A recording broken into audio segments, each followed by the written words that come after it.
Assalamualaikum warahmatullahi wabarakatuh.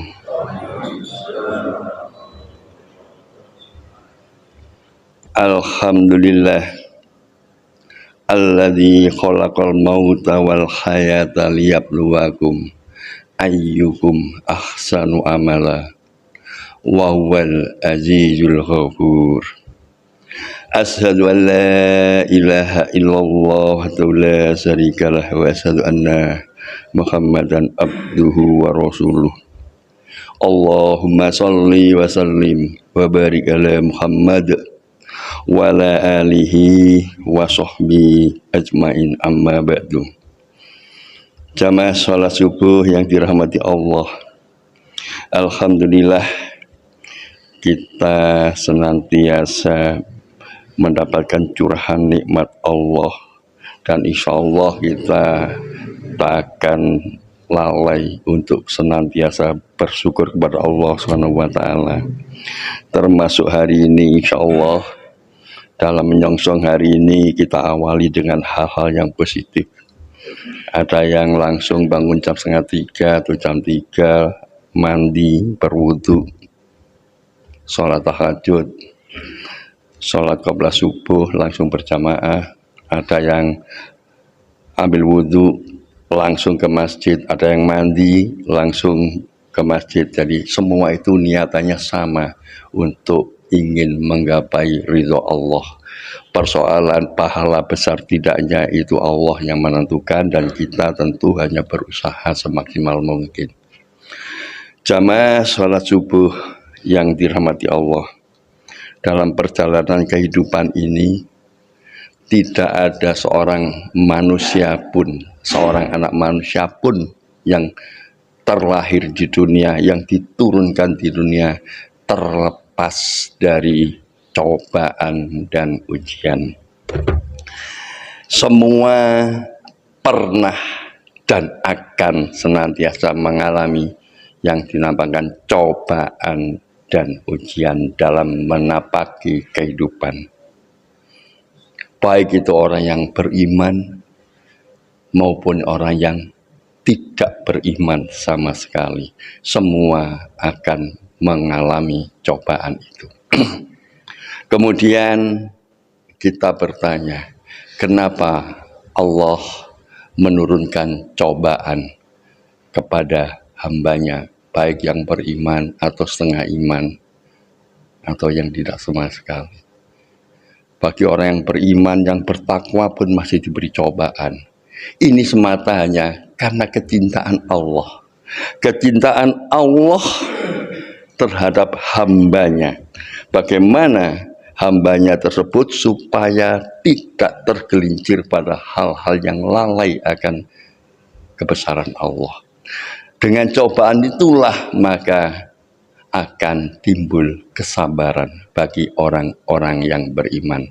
Sehingga tatkala kita mendapatkan cobaan, maka jangan pernah menonjolkan emosi, menonjolkan amarah.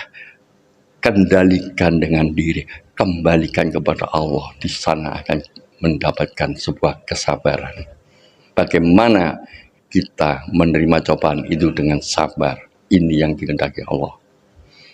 Kemudian ujian, cobaan dan ujian. Kenapa pula kita diuji oleh Allah? Dalam kehidupan manusia itu, ujian itu terasa amat berat, dan ketika berat itulah bagaimana cara mengatasi di dalam menghadapi ujian itu. Baik itu ujian kesehatannya, baik itu ujian jabatannya, ujian ekonominya, ujian anak-anaknya, ujian lingkungannya, ataupun ujian-ujian yang lainnya. Kita memahami, tatkala kita diberikan ujian yang dalam bentuk ujian kesengsaraan, kita itu kalau tidak betul-betul menjaga nilai keimanannya, maka mudah sekali tergelincir. Ketauhidan kita sangat mudah terbelokkan. Karena orang yang sedang menderita ujian, terutama ujian yang dirasakan berat, akan sangat-sangat mengganggu keimanannya. Bahkan kalau tidak tahan pun, kalimat ucapan sumpah sarapah terkapar dari mulutnya. Juga ujian-ujian yang sering dihadapi kalau kita tidak mampu mengatasi dengan cara yang benar sesuai dengan syariat Islam, maka kita akan mudah menjadi orang kufur, mudah menjadi orang yang berbuat syirik dan sebagainya, untuk mengatasinya dengan cara-cara yang instan. Nah, ujian ini diberikan kepada hambanya agar bagaimana tatkala menerima ujian itu, masihkah dalam mengatasinya menjaga bahwa segala sesuatu itu datangnya dari Allah. Pertolongan itu hanya kepada Allah. Kekuatan yang menyembuhkan dari ujian, mengentaskan dari ujian, dan yang memberi ujian itu adalah Allah, sehingga semua dikembalikan kepada Allah. Nilai ketauhidan terjaga. La ilaha illallah hasbunallah wa ni'mal wakil, ni'mal maula wa ni'man nasir. Itu senantiasa tertanam. Kalau sudah demikian, maka kita berarti dalam menghadapi ujian itu lulus, tetap menjaga nilai-nilai keimanan berdasarkan syariat yang ada.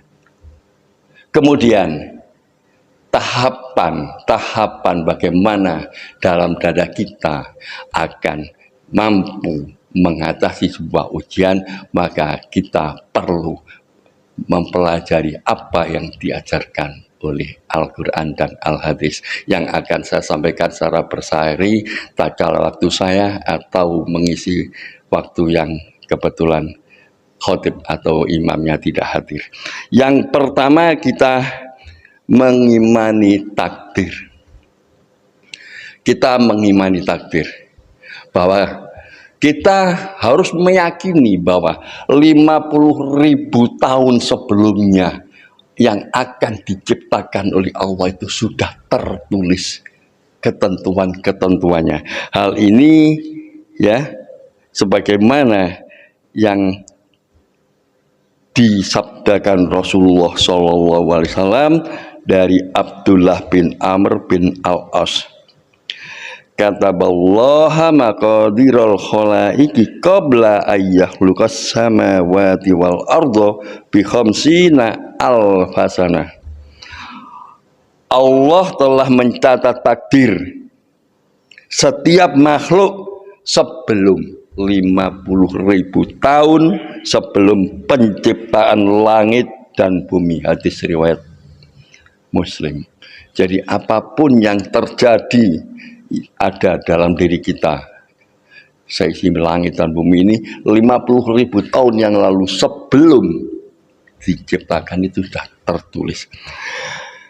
Oleh karena itulah kita jadikan pedoman jika sedang menghadapi sebuah musibah atau ujian, bahwa ini adalah bagian kehidupan yang harus dijalani. Jangan sampai terpeleset ke lembah yang bisa membuat kita putus asa atau kita merugi selamanya tatkala di akhirat kelak. Kemudian Ibnul Qayyim mengatakan, landasan setiap kebaikan adalah jika engkau tahu bahwa setiap yang Allah kehendaki pasti terjadi, dan setiap yang tidak Allah kehendaki tidak akan terjadi.